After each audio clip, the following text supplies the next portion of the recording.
Reka subire ndabaramutse nshuti namwe bakunzi b'ibiganiro bica ngaha kuri STV. Uwo mwana wanyu kenshi akunze kuba afise mikro za STV, ariko kandi ngarutse hano ndabaza nimwe mu nkuru benshi atahandi hano mwayibonye, suko itabonetse mu bantu benshi, ariko ni hakeya mwayibonye. Ni Lolilo Simba agize ati asa n'uwakoze playlist y'abaririmbyi ashobora kuba yemera batatu.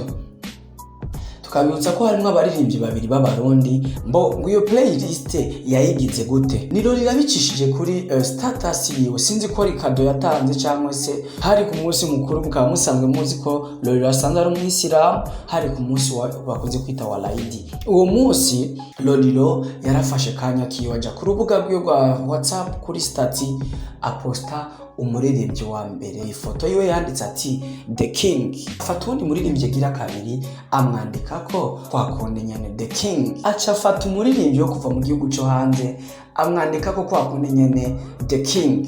Abo rero ngo ni bande? Yatanguye aposta ubwiwe ifoto ya Lolilo nyene ari wenyene. Kujya yatumenyereye avuga ati niwe muririmbyi wa mbere yitinya, niwe muririmbyi abona ko ashoboye, niwe muririmbyi atinya izina Lolilo. Yandika kwakonde nababwiye. Murabibona kuri uno mwanya, ariko kandi reka tubereke ifoto ya kabiri mumenye uko yanditse. Ariko kandi ndibaza ko muyibona. Mbega ya gatatu ngo ninde?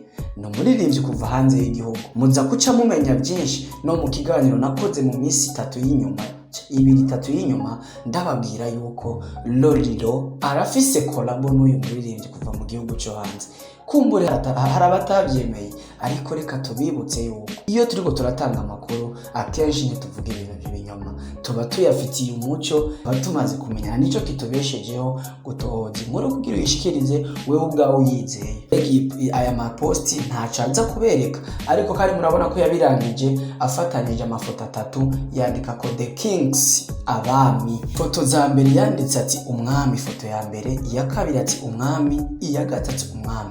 Biboneka yuko umubano wa Big Fizzo na Lolilo ni umubano mwiza cyane, kuko urabona ko ariwe yagize umuking agira kabiri havuyewe. Bisigura ko Lolilo n'uwa mbere, uwa kabiri ni Big Fizzo, uwa gatatu ngo ni Alikiba. Kumbure ni kuri we ntitubizi neza, ariko kandi turafise no kumurondera nyuma y'iki kiganiro tukamubaza. Twabonye bitwiyumvira ibi, dutahura ibi, ariko by'ukuri nibyo twatahuye cyangwa hari aho kumbure twihenze, cyangwa hari n'ubundi butumwa uwo twongerereza ku byo washatse kuvuga neza na neza birenze ibyo twasomye, kuko twasomye ko ari abami batatu. Tukabonamo abaririmbyi babiri b'aba legend, tubonamo n'umuririmbyi umwe w'umu legend kandi mu gihugu cya Tanzania. Tunabibutsa ko vuba na cyane bose uko ari batatu bagiye kuboneka mu giteramo kimwe kigiye kuboneka ku itariki ya 25. Nkabibutsa ko ari ku munsi wa Mungu. Ntaco turi bukore kirenza hakuno umwanya atari kubashimira, gushimira cyane cyane wewe wategereje ikiganiro gushika kuri uno mwanya wa nyuma uri kuracongereza. Ndagushimiye cyane, wakoze iby'abagabo, ariko kandi kwiteka ryawe no kucubahiro cyawe ushaka kuduha, bandanye dushigikira mu buryo bwose ushoboye, tutarinze kukwibutsa, kuko turazi neza kubizi kandi turazi ko udukunda. Mu gihe udukunda ntaco utari bukore ku bwacu. Reka ndagushimire cyane, yari MC katunibashimye kandi muri bisanzwe mwakoze cyane kwa natwe. Dukurikirane kongere mu kindi kiganiro gikurikira mu mwanya w'imbere.